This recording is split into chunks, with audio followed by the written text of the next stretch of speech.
Okay, so the next bit is going to be preparing the hat brim, and I quite fancied this blue spotty. I did at one point think let's have spots everywhere, but this I think would make a very cute little hat brim.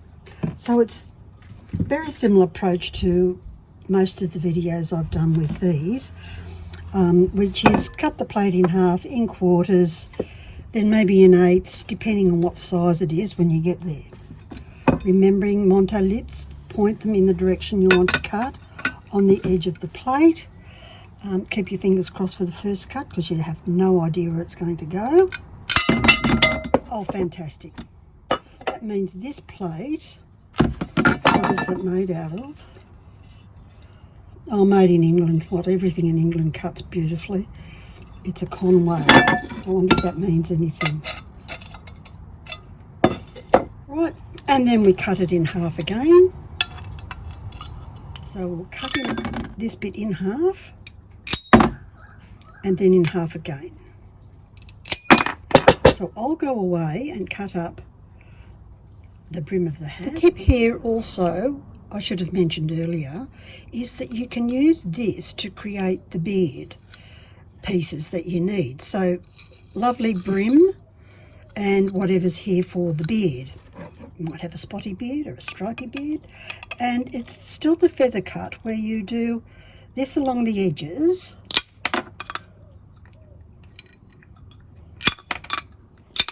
even if there's a pattern here and nothing here, you can use the white bits. And then remember, we cut off the crests of the waves. Some will work, it just depends on how the crockery cuts, but I think there's plenty there to make a beard. And then where I've cut the big triangular chunks off, it's also as easy to do that too. Another tip is when you're working with crockery, it's about the messiest thing you can possibly want to do. So as you finish each little step, try to avoid pushing it to one side, otherwise you'll end up in a great big pickle. So lots of little containers. This is instant rice I use for the dogs. They're actually a great size container. Takeaway containers for the scraps that are going to potentially make a beard for something else, or fur. In this case I'm going to be using the white stuff for rabbits. So I've gone through and cut them all in half. So I have one with a smooth edge and one with a fancy edge. So now I'm ready to start gluing, direct method. So it will I'll start from the centre of his nose, leaving plenty of room for the grout. So if you've got a wide bit here, you want a reasonably wide grout line around the nose. Otherwise you could get into a bit of a pickle because there's too much of a difference in the length or the height of these once you glue them together. If you did the indirect reverse method, you could get all of these even.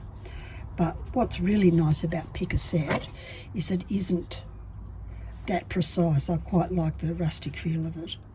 So now I'll start to glue some around and I'll show you what that looks like and then continue off. Now that I'm coming around in a curve, with this one here I want to take off just a little bit to have it curve around. So you can see how much, see how there's a little V shape there? Let me bring it closer. A little V shape there, we don't want that. So we'll cut this off so they butt together. Let's see how that works. So I've just taken an angle. This is what keystone shaping is all about.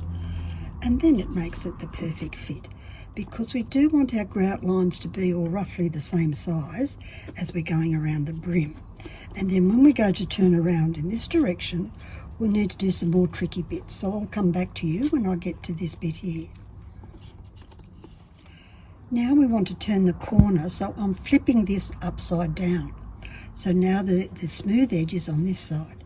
So focus on one edge being absolutely perfect in terms of alignment, and the other one can be higgledy-piggledy, it doesn't matter.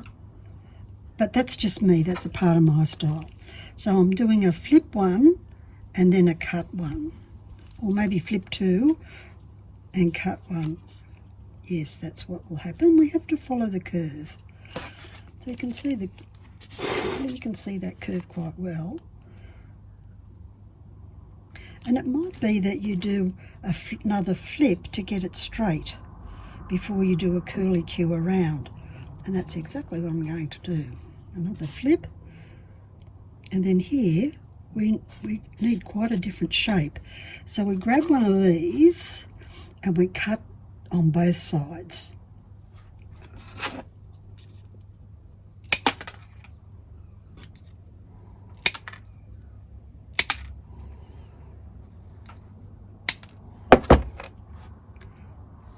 See, it looks a little bit wedgy. That's called a keystone, and that will take your corner, your curve around. So if you're doing tight circles, you use lots of these. There's nothing mysterious about it. Then pop that in there, make sure it's reasonably close, and it looks like I need another keystone.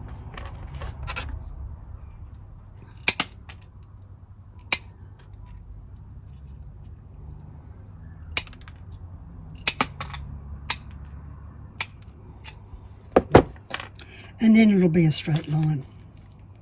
So to get a straight line when you've got things curved or cut in curves like we have for this one,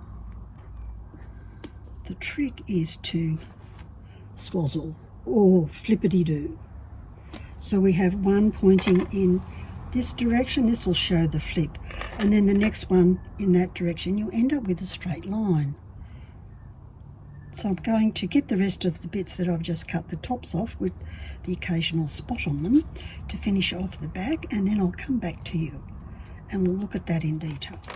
So here we are, we've got his lovely brim happening, and with the thickness going from thin to thick and swazzling around, once it's grouted we're going to get lovely movement.